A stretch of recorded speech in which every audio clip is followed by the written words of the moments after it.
Allahu Akbar, walillahil hamd.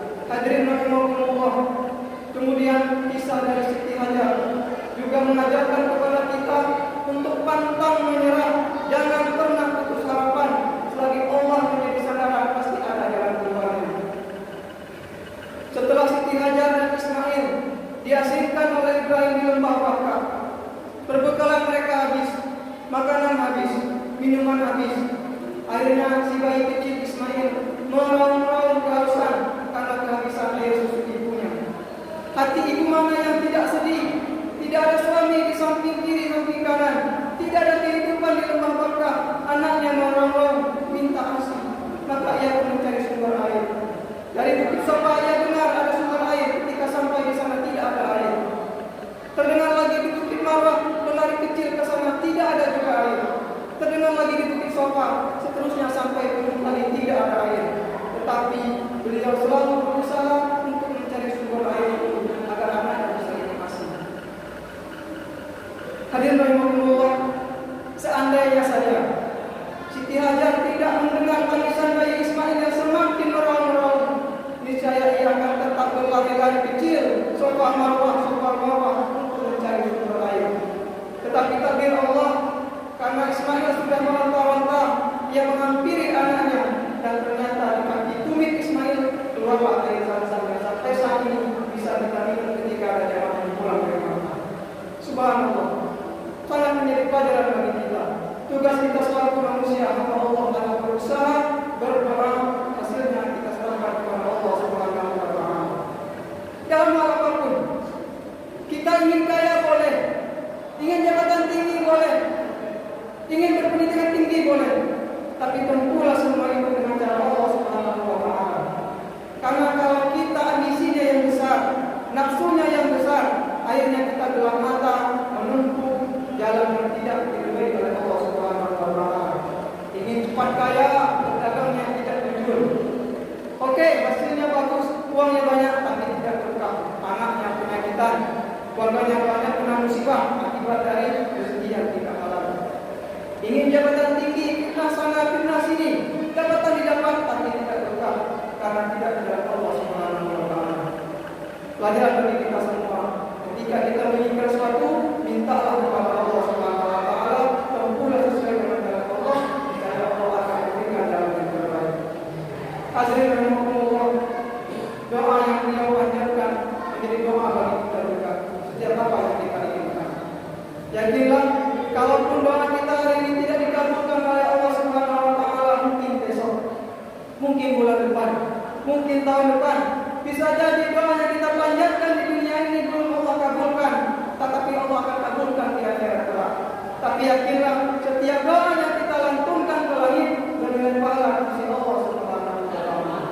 Allahu Akbar, Allahu Akbar, la ilaha illallah. Jamaah ibadah Allah. Hikmah yang kedua dari kisah Nabi Ibrahim adalah menyadarkan kepada kita semua bahwa setiap orang yang mengaku beriman kepada Allah, ia harus menerima ujian dari Allah Subhanahu wa Ta'ala. Sebagaimana anak-anak sekolah, mahasiswa yang kuliah, ketika mereka ingin menapaki tangga yang lebih tinggi, naik kelas, naik tingkat, maka mereka harus melewati fase yang terlebih dahulu. Oleh karena itu, kalau kita mengaku berislam, beriman kepada Allah Subhanahu wa Ta'ala, bersiaplah, berlapang hatilah ketika menerima ujian dari Allah Subhanahu wa Ta'ala dalam bentuk apapun. Ujian dari Nabi Ibrahim sangat luar biasa besar. Puluhan tahun baru diberikan anak.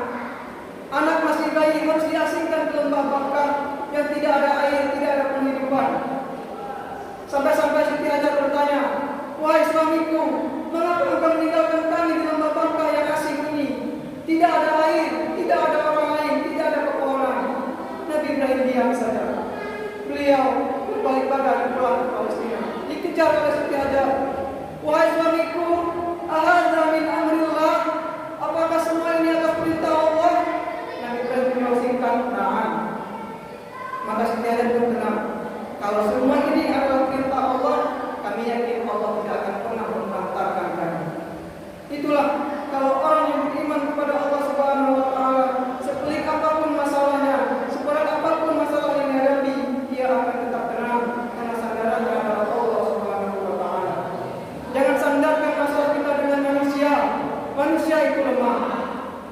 Sedangkan masalah kita dengan jabatan itu tidak akan pernah abadi dan akan ditinggalkan oleh yang berikutnya ini. Hadirin rahimakumullah. Kemudian ujian terbesar bagi beliau adalah setelah sekian tahun tidak bertemu dengan anaknya Ismail. Kemudian pada umur 7 tahun, ada ulama lain mengatakan 13 tahun, Nabi Ibrahim bermimpi malam 8, malam 9, malam 10 mimpi yang sama. Apakah mimpi beliau menyembelih anaknya sendiri Ismail dengan tangannya sendiri? Firman Allah Subhanahu wa taala, qala inni ara fil manam kata Ibrahim. Qala ya bunayya inni ara fil manam, wahai anakku sayang, wahai Ismail anakku yang tercinta, dalam mimpiku aku melihat adbauka menggorok lehermu 3 malam berturut-turut. Apa kata Ismail anakku soleh? Qala ya abati, wahai ayahku yang kucinta, wahai ayahku yang kuhormati, ta'mal ma khatmi insyaallah min as-sabirin. If'al ma tu'mar, kerjakanlah apa yang telah Allah perintahkan kepadamu, insyaallah kau akan mendapati keuntungan orang-orang yang bersabar. Inilah puncak ujian dari Nabi Ibrahim yang mengajarkan kepada kita semua bahwa yang terbaiklah yang harus kita infakkan di jalan Allah Subhanahu wa taala. Walaupun dia seorang nabi, seorang rasul, beliau juga ada sisi kemanusiaannya. Sempat digoda oleh iblis, Ismail, Ibrahim, dan Siti Hajar. Kemudian lahirlah Sayyidina Muhammad bin Roh, melemparkan syaitan karena telah menggoda 3 anak manusia ini untuk tidak melaksanakan perintah Allah Subhanahu wa taala. Hadirin rahimakumullah. Kemudian dalam sejarah tersebut diceritakan Nabi Ibrahim membawa Ismail kepada suatu tempat, dan sebelum peristiwa penyembelihan terlihatlah sosok Ismail yang sangat soleh luar biasa dengan 3 pernyataan. Wahai ayahku, sebelum engkau menggorok leherku, sebelum engkau menyembelih leherku, kencangkanlah ikatan tangan dan kakiku agar aku tidak melontar dan itu membuatnya susah untuk menyembelih. Kemudian yang kedua, wahai ayahku, tajamkanlah pisaumu agar engkau bisa menyembelihku dengan cepat dan hal itu membuatku tidak ragu. Kemudian yang ketiga, wahai ayahku, lepaskanlah jubah-jubahku, lipat baik-baik, simpan baik-baik dan titik untuk menggari. 3 pernyataan ini menggambarkan bahwa Ismail sangat peduli dengan orang tuanya. Paham betul bahwa ayahnya seorang nabi mendapatkan perintah Allah yang sangat berat, maka ia harus bekerjasama dengan ayahnya, dan ia pun tidak lupa dengan bundanya di rumah dengan dititipkan jubah miliknya agar menjadi kenang-kenangan untuk ibundanya. Kemudian hadirin sekalian, dengan tangannya sendiri, Ibrahim mengambil pisau dan digorokkanlah ke leher Ismail. Dalam riwayat disebutkan pisau tersebut tidak mempan, tidak mampu menggorok leher Ismail. Di saat itu bergemuruhlah para malaikat. Malaikat turun mengerubungi Ibrahim dan Ismail karena terjadi peristiwa yang sangat dahsyat dari seorang hamba Allah yang menyembahkan, mempersembahkan anaknya tersayang untuk Allah Subhanahu wa taala. Anak yang puluhan tahun dirindukan, masih kecil diasingkan, ketika beranjak besar harus disembelih dengan tangannya sendiri, tapi ia lakukan demi melaksanakan perintah Allah Subhanahu wa taala. Kemudian para malaikat bertakbir, Allahu Akbar, Allahu Akbar, Allahu Akbar, dan Ismail pun diganti dengan sesembelihan yang besar. Inilah yang menjadi syariat pada kurban yang kita laksanakan tiap tahunnya. Kemudian dibalas oleh Nabi Ibrahim dengan kalimat tahlil, la ilaha illallah wallahu akbar, dan dibalas oleh Ismail dengan kalimat tahmid, Allahu akbar walillahil hamd. Hadirin rahimakumullah. Pelajaran bagi kita semua. Mungkin ujian kita tidak seberapa, mungkin ujian kita tidak seberat Nabi Ibrahim, tetapi kalau saat ini kita sedang menimpa musibah, mendapat ujian sakitkah, ujian kekurangan hartakah, ataupun yang lainnya, tetaplah kita berpasangkan baik kepada Allah Subhanahu wa taala agar Allah memberikan jalan terbaik untuk kita semua. Allahu akbar, Allahu akbar walillahil hamd. Hadirin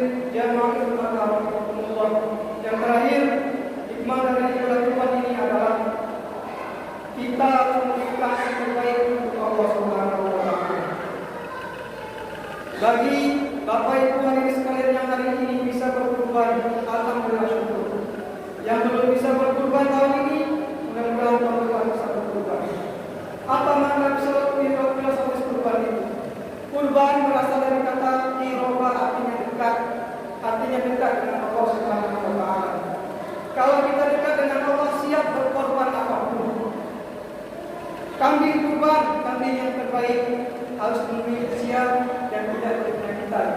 Sapi kurban, sapi yang terbaik, harus sampai usia tidak ada penyakit.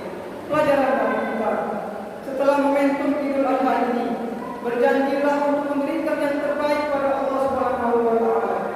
Kalau hari ini kita berkorban kambing, kalau hari ini kita berkorban sapi, maka setelah Idul Adha ini, mari kita berkorban waktu terbaik kita untuk Allah Subhanahu wa Ta'ala. Dan selama ini mungkin kita sering lalai ibadah, mari kita tepat waktu dalam sholat kepada Allah Subhanahu wa Ta'ala.